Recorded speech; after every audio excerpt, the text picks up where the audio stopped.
So anyway, yeah. Anyway, create what the customer wants. The customer knows what they want, right? They're not.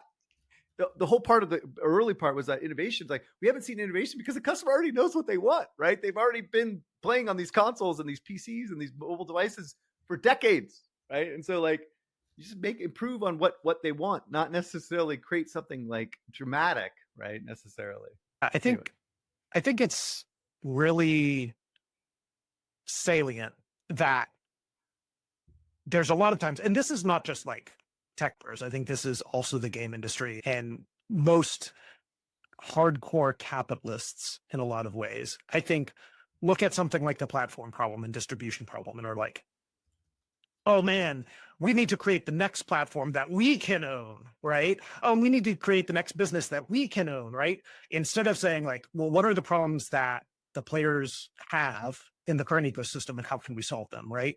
And I think that not looking at that customer need and customer experience has driven a lot of different technologies, different businesses. That's why we had for a while Steam, but also Uplay, but also Origin, but also Battle.net, but also because like in many way cases, those were not trying to solve a pain point for the customer. They were trying to solve a pain point for the business, right?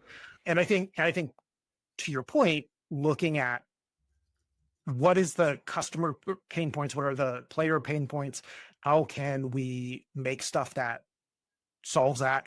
I think to your point in discovery, we've seen a lot of like where AI was mostly used in, or machine learning, sorry, where machine learning was mostly used in the industry for a long time was in recommender engines, was in those sorts of, hey, how are we getting the right thing in front of the right customer at the right time?